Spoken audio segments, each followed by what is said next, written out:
Hello friends, super magic रसोई में मित्रों हूँ आपનું સ્વાગત કરું છું। આજે હું એકદમ યુનિક જ આપણે પૌવાની રેસીપી તમારી સાથે શેર કરું છું, જે 2 ચમચી તેલમાં જ આપણે બનાવશું। તો ચોક્કસ તમને આ વિડીયો ગમશે, ગમે તો લાઈક કરજો, શેર કરજો અને સબસ્ક્રાઇબ કરવાનું તો ભૂલતા જ નહીં। અને મિત્રો બાજુમાં રહેલ બેલ આઇકનને પણ પ્રેસ કરજો, જેથી કરીને લેટેસ્ટ વિડીયોની માહિતી તમને મળતી રહે। તો હવે ઇન્ગ્રેડિયન્ટમાં મેં 250 ગ્રામ પૌવા, જે આપણે ચોખાના પૌવા આવે લીધા છે, અને મેં 2 થી 3 પાણીએ ધોઈ અને આ રીતે નિતારી લીધા છે। પછી આપણે 2 મીડિયમ સાઈઝના ટમેટા લીધા છે, 1 મીડિયમ સાઈઝનું ગાજરની કટકી કરી છે, એક આપણે કેપ્સિકમ અડધું લીધું છે, પછી આપણે ધાણા ભાજી છે, મગફળીના દાણા છે, એક કાંદો લીધો છે મીડિયમ સાઈઝનો, અને આપણે 2 થી 3 ટેબલ સ્પૂન જેવી સેવ લીધી છે, અને વટાણા લીધા છે આપણે 1/4 કપ જેટલા, અને રૂટીન મસાલા, તેલ, મીઠું। તો બનાવવાનું ચાલુ કરીએ। તો મિત્રો આ પૌવા એકદમ ટેસ્ટી બને છે અને એકદમ હેલ્ધી બને છે, કેમ કે તેલનો ઉપયોગ ઓછો છે ને એક અલગ જ રીત સાથે હું તમારી સાથે શેર કરું છું।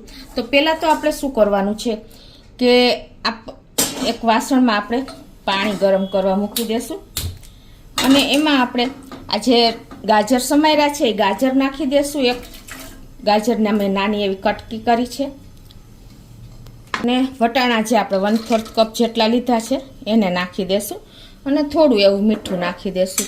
અને હવે આપણે શું કરવાનું છે, જે આ પૌવા લીધા છે ને, હવે આપણે જે આ પૌવા 250 ગ્રામ લીધા છે ને એને આપણે એક આવી રીતે કાણાવાળા વાસણમાં નાખી દેશું, અને એને આવી રીતે છૂટા કરી નાખશું, અને એમાં આપણે બધા મસાલા કરી લેશું।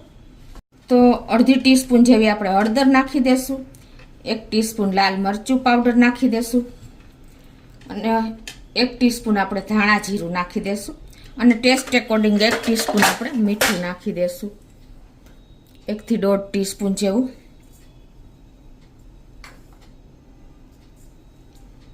અને આને આપણે સરસ મિક્સ કરી લેશું આ રીતે। તો આ રીતે જો આપણે બધો મસાલો મિક્સ કરી લીધો છે, અને હવે આપણે પાણી કેટલું મૂકવાનું કે આ પૌવાને ન ટચ થાય ને એટલું પાણી આપણે આ રીતે મૂક્યું છે। નીચેના વાસણમાં, સ્ટીમરમાં કોઈમાં તમે મૂકી શકો છો, અને ઉપરથી આપણે આ પ્લેટ મૂકી દેવાની છે પૌવાને, જે મસાલાવાળા પૌવા છે ને એ, અને એની માથે આપણે ઢાંકી દેશું, અને ગેસની ફ્લેમ આપણે મીડિયમ રાખી છે। 2 થી 3 મિનિટ થાય ને એટલે આપણે વચારે પૌવાને આ રીતે ઊંચા નીચા કરી લેવાના ચમચેથી, એટલે એકદમ ઇવનલી બધે સરસ આપણે સ્ટીમ લાગી જાય। તો હવે જો આપણે એક વખત ચેક કર્યા પછી પાછા ઢાંકીને જોઈ છીએ તો 5 મિનિટ જેવું થયું છે, અને આપણા પૌવા પણ એકદમ રેડી થઈ ગયા છે। તો એને આપણે સાઈડ ઉપર લઈ લેશું, અને ગેસની ફ્લેમ આપણે બંધ કરી દેશું।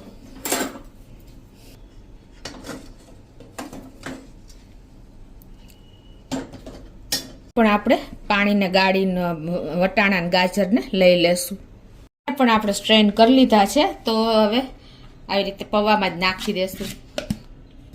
હવે આપણે એક પેનમાં ગેસ ઓન કરી અને ગેસની ફ્લેમ મીડિયમ રાખી છે, ને 2 ચમચી જેવું તેલ મૂકી દેશું। હવે આપણું તેલ પણ ગરમ થઈ ગયું છે, તો 1 ટીસ્પૂન જેવી આપણે રાઈ નાખી દેશું, 1/4 ટીસ્પૂન જેવી આપણે હિંગ નાખી દેશું, 1 તમાલપત્ર નાખી દેશું, અને જે આપણે આ દાણા લીધા છે ને મગફળીના 1 ટેબલ સ્પૂન જેવા, એને આપણે તેલમાં નાખી દઈશું। તો આ રીતે આપણે એને તેલમાં એકદમ સરસ રોસ્ટ કરી લેશું। દાણા પણ રોસ્ટ થઈ ગયા છે, તો આ સ્ટેજે આપણે લીમડાના પત્તા નાખશું, પાન, કેમ કે એટલે એનો કલર જળવાઈ રહે, પેલા દાજી જાય છે, પેલા નાખી દો ને તો। અને થોડાક આપણે મરચાંની કટકી પણ નાખી દઈએ, અને હવે જે આપણા બાફેલા પૌવા છે ને એ નાખી દેશું, અને હવે આપણે સરસ આ બધું મિક્સ કરી લેશું વઘાર સાથે।